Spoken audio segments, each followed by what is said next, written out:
Hello students, आधार academy के online platform पे आपका हार्दिक स्वागत है। तो स्टूडेंट्स, अगर हम कल लास्ट टॉपिक की बात करें तो हमने कल लास्ट में जो एंडिंग किया था लास्ट लेक्चर में वो किया था R=2f फॉर्मूले से, और हमने ये देख लिया था कि जो वक्रता त्रिज्या R होती है वो फोकस दूरी का दुगना होती है। ये देखने के बाद हमने इसके रिलेटेड 2-3 क्वेश्चंस भी डिस्कस कर चुके थे। तो अगली जो हमारी हेडिंग है वो है बच्चों दर्पण सूत्र या दर्पण समीकरण। अगर बोर्ड के एग्जाम पॉइंट ऑफ व्यू से बात करें तो दर्पण सूत्र या दर्पण समीकरण की डेरिवेशन आने के चांस रहते हैं, तो थोड़ा सा इसका डेरिवेशन पर फोकस कीजिएगा। तो देखना स्टूडेंट्स, ऐसा डायग्राम आपने पहले अवतल दर्पण के प्रतिबिंब निर्माण में बनाया हुआ है। वहाँ पे हमने क्या किया था, याद करना उस केस को जब अपन ने ये कहा था कि यदि बिंब कहाँ पर रखा हो, F, C व अनंत के मध्य रखा हो।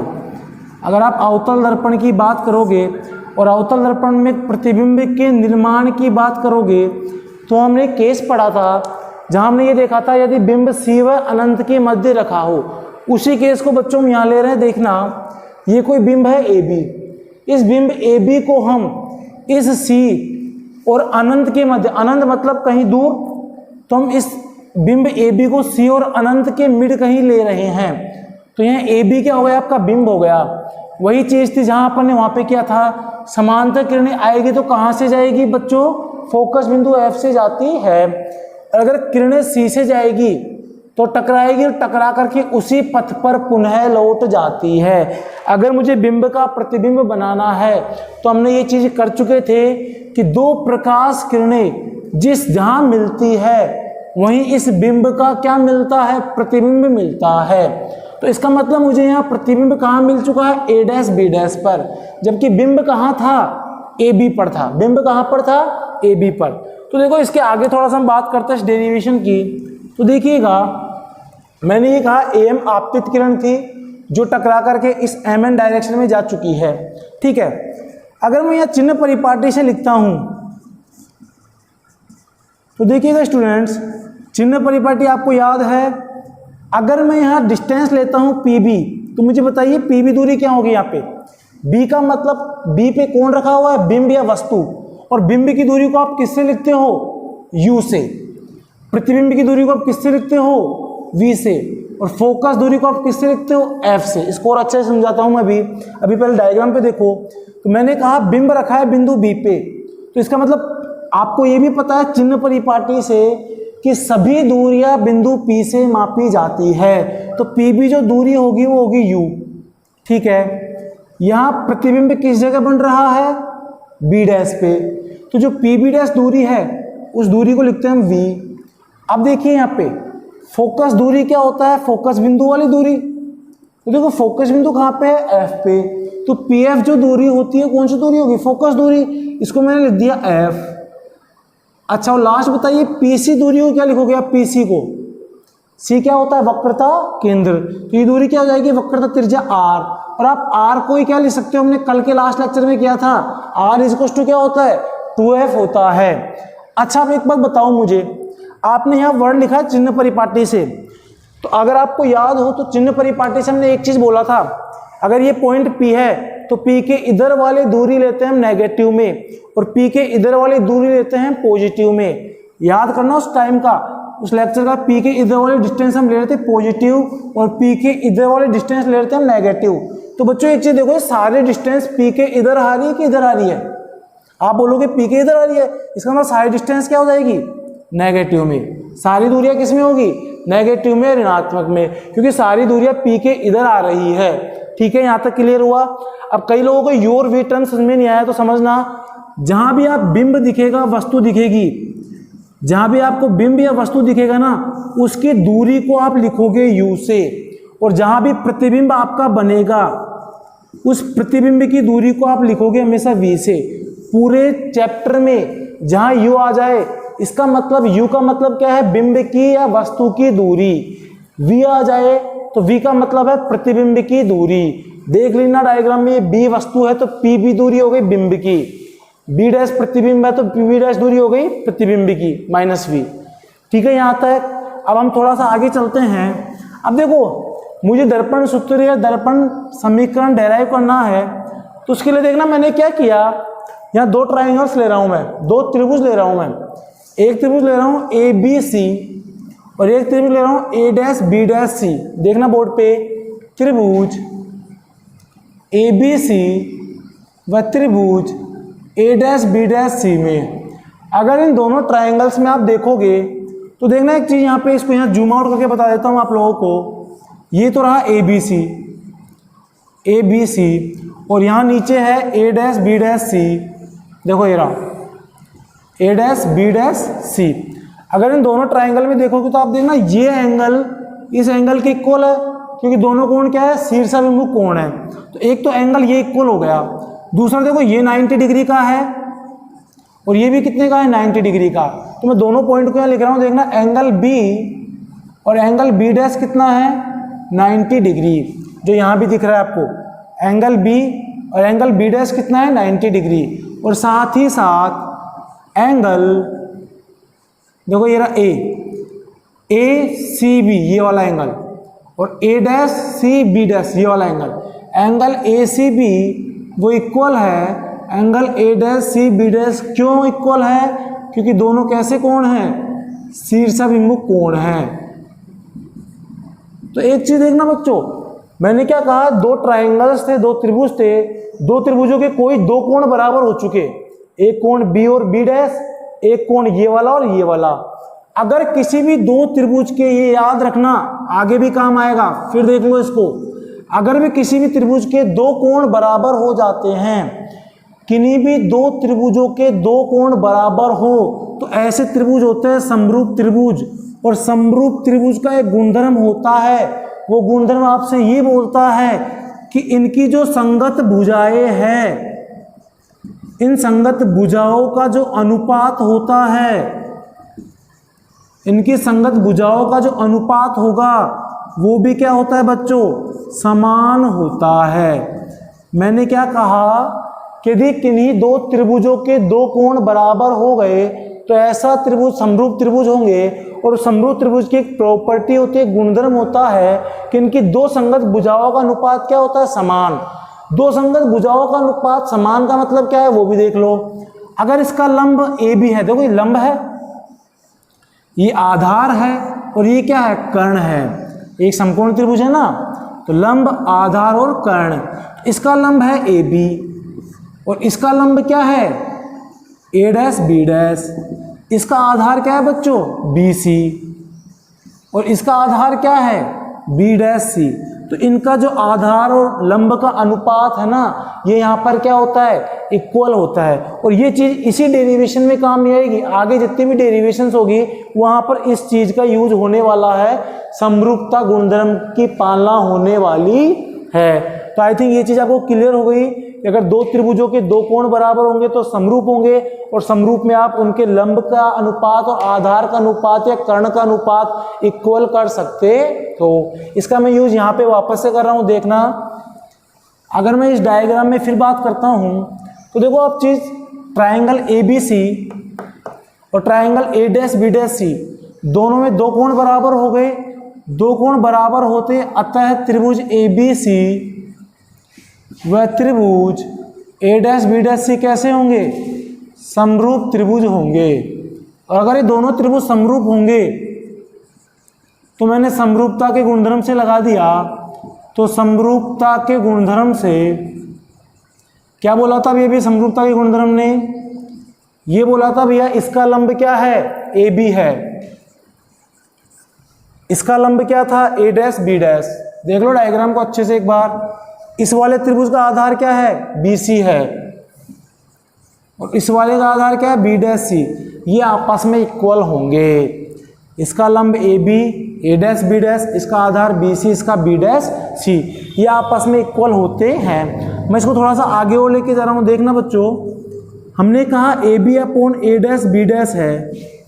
अब आप इधर फोकस करना, आपको ये डिस्टेंस दी हुई है, P B, P B dash, P F, P C, उसके अलावा आपको कुछ गिवन नहीं है। तो आपको इस बी सी को और बी डैश सी को इन टर्म्स में चेंज करना है। तो बोर्ड पे फोकस करो। मुझे BC ये रहा BC, मुझे ये चीज़ चाहिए, ये डिस्टेंस चाहिए BC। तो अब एक चीज़ देखना, क्या मैं BC को लिख सकता हूँ क्या PB माइनस PC। देखिए मुझे BC चाहिए, तो मैंने ये पूरी डिस्टेंस ली PB, और PB में से क्या सब्ट्रैक्ट कर दिया PC, तो मुझे क्या मिल जाएगा, देखो एक चीज़ PB माइनस PC। BC में कोई डाउट नहीं, आपने PB में से PC घटाया तो क्या बचा, ये BC बचा। अब मैं B' को लिखना चाहता हूँ, तो देखो B' ये रहा, ये वाली डिस्टेंस, ये वाली। अब मुझे इसके लिए देखो मैंने क्या किया, PC पूरा लिया और PC में से क्या सब्ट्रैक्ट कर दिया, PB'। देखो ये रहा। देखिए बच्चों एक बार ढंग से डायग्राम में मैंने क्या किया, PC पूरा लिया, इसमें से PB' घटाया तो क्या बचेगा, ये वाला पोर्शन बचेगा, B' बचेगा, जो मैंने यहाँ लिख दिया। आई थिंक यहाँ तक कोई डाउट नहीं होगा। अब जो जो आपको गिवन है ना यहाँ से, वो मैं वहाँ पे पुट कर रहा हूँ, जो जो यहाँ पे गिवन है वो पुट कर रहा हूँ। देखना AB upon A' B', PB का मान कितना गिवन है, माइनस यू लिख दिया आपने, माइनस PC कितना गिवन है। अब देखो R भी है और F भी है, हमारा दर्पण समीकरण जो होता है ना, वो संबंध होता है U, V और F में, U में, V में और F में। तो मुझे R नहीं चाहिए, मुझे यहाँ पे क्या चाहिए, F चाहिए, इसलिए मैं यहाँ F की टर्म लिख रहा हूँ -2F, क्योंकि PC की वैल्यू कितनी है बच्चों, -2F है। ठीक है, अब PC वापस ले लो, PC वापस कितना है, -2F माइनस PB' कितना गिवन है, -V। यहां तक कोई डाउट नहीं। चले थोड़ा सा आगे, तो आगे चलते हैं। तो देखना, अब मैं अगर थोड़ा सा आगे चलूं, तो आगे चलने के बाद देखना एक चीज, ये माइनस माइनस क्या हो जाएगा, प्लस। तो मैं देखो माइनस माइनस को प्लस कर रहा हूं, AB upon A' B' equals to, board पे फोकस कीजिए, ये माइनस माइनस प्लस हुआ, तो ये हो गया 2F माइनस U। तो इसको लिख दिया मैंने 2F माइनस U अपॉन, ये देखिए V माइनस माइनस प्लस हो जाएगा, तो ये हुआ V माइनस 2F। तो इसको लिख दिया बच्चों मैंने V माइनस 2F, और इसको डाल दिया इक्वेशन नंबर फर्स्ट। यहां तक कोई डाउट, समीकरण नंबर 1 तक।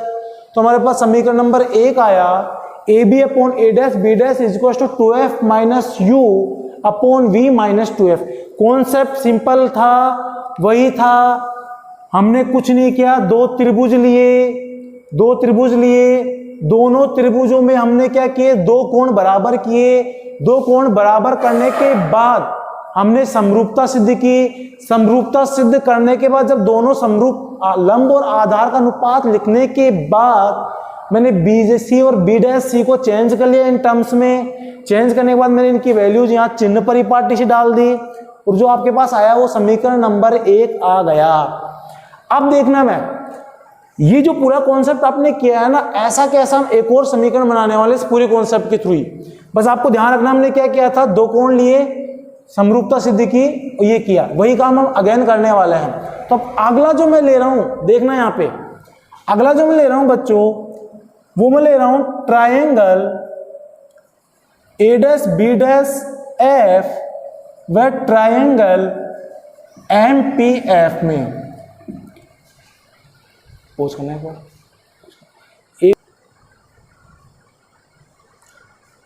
तो देखिए बच्चों, अब देखो मैंने क्या किया, दो ट्रायंगल ले रहा हूं मैं उसी डायग्राम में। उस ट्रायंगल को मैं यहां बता रहा हूं। देखो, एक मैंने लिया ये वाला ट्रायंगल, देखिए बच्चों, एक तो है MPF और एक है A' B' और ये F। दिख रहा है आपको, दोनों ट्रायंगल उधर दिखेगा आपको डायग्राम में, भी वापस होगा। तो इन दोनों ट्रायंगल में फिर देखिए, ये एंगल और ये एंगल कितना हो गया, 90 डिग्री, और ये कोण इस कोण के क्या हो गया, बराबर। जस्ट अभी किया था वही है, दो त्रिभुजों के दो कोण बराबर हो गए। एक तो ये वाला एंगल, और एक ये वाला कोण और ये वाला कोण। तो अगर दो त्रिभुजों के दो कोण बराबर होंगे तो कैसा त्रिभुज होगा, समरूप त्रिभुज होगा। तो मैं देखो यहाँ पे लिख रहा हूं इस चीज को, देखना, फोकस करना बच्चों। मैंने क्या कहा, एंगल B' किसके इक्वल है, एंगल P के। तो देखिए एंगल B' इक्वल टू है एंगल P, दोनों कितना है, 90 डिग्री। ठीक है, अब देखिए एक एंगल है ये वाला, इसको मैं लिख देता हूं A dash F B dash. ठीक है बच्चों, A dash F B dash. तो देखिए मैं लिख रहा हूं angle A dash, angle A dash F B dash, दिख रहा है आपको, A dash F B dash, ये वाला एंगल किसके इक्वल है, इस वाले एंगल की, angle M F P, angle M F P. तो मैं इसको लिख रहा हूं, देखना, equals to angle M F P. तो अगर दो त्रिभुजों के दो कोण इक्वल हो गए तो कौन सा त्रिभुज होगा, समरूप त्रिभुज होगा। अतः है वही चीज फिर लिख दी मैंने, triangle A dash B dash F व ट्रायंगल एम पी एफ कैसे होंगे, समरूप त्रिभुज होंगे। तो वही समरूपता के गुणधर्म से, तो समरूपता गुणधर्म से, समरूपता गुणधर्म फिर लगाया मैंने। तो देखिए बोर्ड पे, अब मैं वही चीज करूंगा, क्या करूंगा, आधार का अनुपात और लंब का अनुपात क्या कर दूंगा, इक्वल। तो बोर्ड पे देखो बच्चों, मैंने क्या कहा, इसका लंब कितना है MP और इसका लंब कितना है A डैश B डैश, देखो दोनों त्रिभुज में। तो मैंने क्या कहा, MP upon A dash B dash जो होगा वो इक्वल होगा PF अपॉन FB डैश के। यहां तक देखिए कोई डाउट है तो, दोनों ट्रायंगल ये लिए थे अपन ने, दोनों ट्रायंगल में दो कोण बराबर कर चुके, दो कोण बराबर करते ही हमने कैसे बोल दिया कि त्रिभुज कैसा होगा, समरूप त्रिभुज होगा। तो हमने समरूपता का गुणधर्म लगाया, इसका लंब कितना है MP, इसका लंब कितना है A डैश B डैश, इसका आधार कितना है PF, इसका आधार कितना है बच्चों FP डैश, ये आपस में क्या होंगे, इक्वल होंगे। अब एक चीज फोकस करना आप उस डायग्राम में, थोड़ा सा मैं इस डायग्राम पे वापस आ रहा हूं, देखना इस डायग्राम को देखिए थोड़ा सा, ये देखो आपको एक कर्वेचर लगेगा, पर मैंने आपको स्टार्टिंग में क्या कहा था कि यहाँ द्वारक छोटा होता है, याद करना कल वाले डेरिवेशन में, और द्वारक छोटा होगा तो ये डायग्राम बिल्कुल छोटा बनेगा, और डायग्राम छोटा बनेगा तो ये लाइन लगभग सीधी लाइन होगी, सीधी लाइन होगी लगभग। ये डायग्राम बड़ा बना है इसलिए आपको कर्वेचर दिख रहा है, ये ध्यान रखना, कई लोग कंफ्यूज हो रहे होंगे, ये ट्रायंगल नहीं बन रहा, तो ये फोकस करना। मैं फिर बोल रहा हूँ ये बिल्कुल छोटा है ऐसा, अगर ये ऐसा होता तो ये पॉइंट P होता, ये पॉइंट M होता, देखो एक सीधी लाइन दिखती है आपको, दिख रहा है, समझ में आ रहा है। अब एक चीज वापस सुनो, मैंने क्या कहा, ये MP, क्या मैं इस MP को इस AB के इक्वल लिख सकता हूं क्या, मैं इस MP को AB के इक्वल लिख सकता हूं, तो दोनों इक्वल है, इसका मतलब MP किसके इक्वल हो गया, AB के, पहली बात। तो देखो मैं एक चीज लिखूंगा भी, MP इक्वल टू है AB के। दूसरी चीज सुनना, PF डिस्टेंस कितनी है, -F, PF कितनी है, -F। अब देखो एक चीज, अब देखना एक चीज, मैंने MP को यहां लिख दिया AB के इक्वल, अभी भी बताया था मैंने, MP इक्वल टू कितना है, AB। तो जैसे मैंने MP को AB के इक्वल लिखा, AB upon A dash B dash equal to आ गया PF अपॉन FB डैश। इसके बाद हम इसको मिटाएंगे, रुको एक बार, यहां तक कोई डाउट थोड़ी किसी को भी, हमने कुछ नहीं किया, डायग्राम से MP की जगह क्या लिख दिया, AB। अब थोड़ा मिटाना पड़ेगा इस डेरिवेशन के आगे, तो ये वाला पोर्शन में इरेज कर रहा हूँ, किसी को स्क्रीनशॉट लेना हो तो ले सकता है, ताकि हम आगे चलते हैं थोड़ा सा, अगर कोई स्क्रीनशॉट लेना चाहे तो ले सकता है, नहीं तो हम आगे चलते हैं। तो देखो बच्चों, थोड़ा आगे चलने के बाद अब मैं इसको हटा रहा हूँ, देखो यही चीज करने वाले हम सारा, इसको टर्म में चेंज करेंगे, ऐसा टर्म लाएंगे कुछ और इक्वेशन 2 लिखेंगे। तो देखना बच्चों, हमने क्या किया, अब मैंने कहा वो वही टर्म वापस से लिख रहा हूँ जो नीचे लिखी थी मैंने, AB upon A dash B dash जो था वो इक्वल लिखा आपने PF अपॉन FB डैश के। अब इस डायग्राम की तरफ ले लो आप सब, जैसे ये हुआ तो देखना अब चीज, यहां आने के बाद अब इस डायग्राम पे फोकस करना, उस पे फोकस करना। हमने क्या कहा, AB upon A dash B dash, PF को क्या लिख सकता हूं मैं, -F, ये लिख दिया मैंने, अपॉन FB डैश। अब देखो एक चीज, FB डैश ये रहा, अब FB डैश में एक चीज देखना, FB डैश डिस्टेंस मुझे नहीं पता तो मैं इसको कैसे लिखूंगा, PB डैश माइनस PF। देख लीजिए, मुझे FB डैश ये डिस्टेंस, ये वाले डिस्टेंस नहीं पता, ये वाले डिस्टेंस, तो मैं इसको क्या करूंगा, ये पूरी इसमें से ये सब्ट्रैक्ट कर दूंगा। तो देखिए मैं क्या लिख रहा हूँ इसको, P B dash minus P F. दिख गया आपको ये डायग्राम में कि ये P B dash minus P F करूंगा तो एफ बी डैश आ जाएगा। ठीक है, थोड़ा सा और आगे बढ़ते हैं तो देखना बच्चों, ये तो माइनस एफ आ गया, पी बी डैश क्या लिख सकते हो आप, minus V, minus V. P F को क्या लिख सकते हो बच्चों आप, माइनस एफ, माइनस का एफ, फिर वही माइनस माइनस प्लस कर देते हैं हम लोग, तो minus F upon minus minus क्या हो गया, plus F minus V. Equation number 2। क्या समीकरण 2 में कोई प्रॉब्लम है किसी को, तो समीकरण 2 आया A B upon A dash B dash equals to minus F upon F minus V. ये होता है समीकरण नंबर 2। डायग्राम का रोल आपका यहीं तक था, डायग्राम में और समीकरण 2 में कोई प्रॉब्लम नहीं है। अब देखो एक चीज, इसमें कोई प्रॉब्लम नहीं, यहां तक कोई प्रॉब्लम नहीं। अब मैं समीकरण 1 पर वापस आता हूं। अब देखिए ये समीकरण 1 है, ये समीकरण 2 है, दोनों समीकरणों को अच्छे से देखो आप लोग। ये समीकरण 1 था, ये समीकरण 2 है, दोनों को देखिए। लेफ्ट हैंड साइड पे क्या आ रहा है, A B upon A dash B dash, यहां पर भी क्या आ रहा है, A B upon A dash B dash. अगर दोनों का एल एच एस इक्वल है, बाया पक्ष लेफ्ट हैंड साइड इक्वल है, तो दाया पक्ष भी क्या होगा, इक्वल होगा। तो बच्चों क्या मैं इस चीज को ऐसा लिख सकता हूं क्या, समझिएगा, समीकरण 1 व 2 से मैंने देखिए वो लिखा 2f minus U upon V minus 2f equals to, यहाँ का टर्म लिखा A minus F upon F minus V. यहाँ तक कोई डाउट नहीं होगा शायद आप लोगों को। देखो थोड़ी सी डेरिवेशन बड़ी है, तो अगर आपको ऐसा कोई डाउट आए तो वीडियो को बैक करके वापस से उसको देख लेना, जहाँ भी दिक्कत आए समझ में आ जाएगा। ठीक है, यहाँ होने के बाद अब बच्चों मैं इसका क्या करूँगा, वज्र गुणन करूँगा। अब मैं इसका क्या करूँगा, वज्र गुणन करने वाला हूँ, वज्र गुणन करने वाला हूँ। तो देखो मैं यहाँ समीकरण नंबर 1 मिटा रहा हूँ और मैं इन दोनों का वज्र गुणन करके लिखूंगा यहाँ पे, बोर्ड पे देखिएगा आप। तो अगर मैं समीकरण नंबर 1 को 2 से जो लिखा उसको वज्र गुणन करता हूँ, तो फोकस करना, f को इधर गुणा कर रहा हूँ, देखना अच्छे से।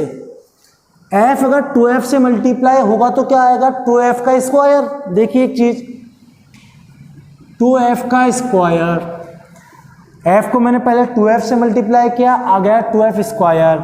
अब मैं इसी f को करूंगा u से, तो क्या आएगा, माइनस uf। देखिए क्योंकि माइनस है तो माइनस का uf। अब मैं इस माइनस v को करूंगा f से, तो क्या आएगा, minus 2f multiply by v। तो देखिए माइनस 2f डॉट v। ठीक है यहाँ तक। अब मैं इस माइनस v को करूंगा माइनस u से, तो माइनस माइनस क्या हो जाएगा बच्चों, प्लस हो जाएगा। तो माइनस माइनस जैसे प्लस हो तो प्लस का क्या हो जाएगा, uv, प्लस का क्या हो जाएगा, uv। वापस देख लीजिए लेफ्ट साइड का, f को 2f से किया 2f स्क्वायर, f को माइनस u से किया माइनस uf, माइनस v को 2f से करेंगे तो माइनस 2fv, माइनस v को माइनस u से करेंगे तो प्लस uv। ठीक है, अब मैं ये वाला कर रहा हूं, माइनस f को प्लस v से करोगे तो minus fv is equals to minus fv। और देखिए माइनस f को माइनस 2f से करोगे तो माइनस माइनस प्लस, क्या हो जाएगा, प्लस 2f का स्क्वायर। यहाँ तक कोई डाउट नहीं है आपको। इसको वज्र गुणन करने के बाद हमको ये टर्म मिली, यहाँ तक दिक्कत नहीं। अब आगे सुनिए, देखो एक चीज दिख रहा है आपको, 2f स्क्वायर से 2f स्क्वायर जा रहा है, 2f स्क्वायर से 2f स्क्वायर चला गया, क्योंकि ये उधर जाएगा तो माइनस में हो जाएगा और प्लस और माइनस आपस में कैंसिल आउट हो जाएंगे। तो मैंने बची हुई टर्म्स लिखी, minus uf minus 2fv plus uv equals to minus fv। अब देखना बच्चों मैं क्या कर रहा हूँ, ये जो माइनस वाले जितने भी टर्म्स है इसको इधर लेकर जा रहा हूँ। तो देखिए मैं माइनस वाले टर्म को सबको इधर लेके जा रहा हूँ, तो आया uv equals to minus F उधर पहले ही है, फिर यहाँ पे प्लस 2f पहुँच गया और ये माइनस इधर जाएगा तो प्लस का हो जाएगा uf। देखिए यहाँ तक कोई डाउट नहीं। 2fv में से fv गया तो कितना बच गया, ओनली fv बचा। फिर बचा बच्चों fv uf प्लस fv। इस समीकरण में कोई दिक्कत किसी को, कि जो समीकरण 3 आया वो आया uv equal to uf plus F V के इक्वल। ठीक है बच्चों, अब एक चीज समझो, 10th क्लास में भी आपने एक चीज पढ़ी थी, याद करो, मुझे बताओ दर्पण समीकरण क्या था 10th क्लास के अंदर। अगर याद हो तो आपको ये था 1/f equal to 1/v plus 1/u, यही था क्या दर्पण समीकरण। लेकिन ऐसा कुछ कहीं दिख ही नहीं रहा यहाँ पे, आप निकालने ये जा रहे हो पर ऐसा कुछ यहाँ दिख ही नहीं रहा डिवाइडेशन में। तो मुझे बताओ इससे ये टर्म कैसे ला सकते हो आप। अगर इससे मैं ये लाना चाहूं तो देखो मैं क्या कर रहा हूं, कुछ नहीं कर रहा, मैंने समीकरण नंबर 3 में UVF का भाग दे दिया और लास्ट एंड फाइनल डेरिवेशन की टर्म यही है कि समीकरण 3 में जैसे मैंने UVF का भाग दिया बच्चों, देखो एक चीज UV अपॉन UVF, देखो इसमें भाग गया, equal to UF upon UVF plus FV upon UVF। कोई डाउट यहाँ पे? अब जैसे ये चीज हुई तो देखो UV से UV कैंसिल हो गया, UF से UF गया और FV से FV गया, तो यहाँ क्या बचा F, यहाँ क्या बचा V और यहाँ क्या बचा बच्चों U। और यही क्या होता है, दर्पण समीकरण होता है। तो जो आपका दर्पण समीकरण आया वो क्या आया, 1/f equal to 1/v plus 1/u। एक चीज ध्यान रखना, लेंस सूत्र होता है उसमें यहाँ बीच में माइनस में आ जाता है बस, दर्पण में यहाँ बीच में पॉजिटिव होता है प्लस होता है और लेंस में यहाँ पर माइनस होता है। ठीक है, अब अगर इसको मैं बोल दूं, इसको मैं ये भी बोल सकता हूँ, ये जो संबंध है वो किस के बीच संबंध है, u के बीच, v के बीच और f के बीच। तो गोलीय दर्पण में u, v व f के मध्य जो संबंध का समीकरण होता है, गोलीय दर्पण में u, v और f के मध्य जो समीकरण होता है वही दर्पण समीकरण या दर्पण सूत्र कहलाता है। एक चीज और ध्यान रखना, हम क्वेश्चंस करेंगे, यहाँ पे जो f, v और u की जो भी वैल्यू लोगे ना आप क्वेश्चंस में, वो वैल्यू आप चिन्ह परिपाटी से ही लोगे। ये ध्यान रखना आप लोग कि यहाँ पे बच्चों जो भी आप इनकी वैल्यू पुट करोगे, जो हम नेक्स्ट लेक्चर में करेंगे क्वेश्चंस, जो भी आप यहाँ पे वैल्यू पुट करने वाले हो वो सभी वैल्यू चिन्ह परिपाटी से ही आएगी। जब हम नेक्स्ट लेक्चर में देखेंगे भी किस टाइप से इसकी वैल्यूज पुट की जाती है। आई थिंक आपको दर्पण समीकरण या दर्पण सूत्र में कोई प्रॉब्लम नहीं होगी। आप थोड़ा सा डेरिवेशन बढ़ाए तो इसको मैं फिर बोल रहा हूँ, इसको वीडियो को एक बार और रिपीट करके देखिएगा, कोई प्रॉब्लम नहीं आएगी। आज का लेक्चर अपना इतना ही। कल हम इस दर्पण सूत्र या दर्पण समीकरण के रिलेटेड 2-4 क्वेश्चंस डिस्कस करेंगे। ठीक है, और आई थिंक आप लोग ऑनलाइन स्टडी का पूरा फायदा उठा रहे होंगे। धन्यवाद।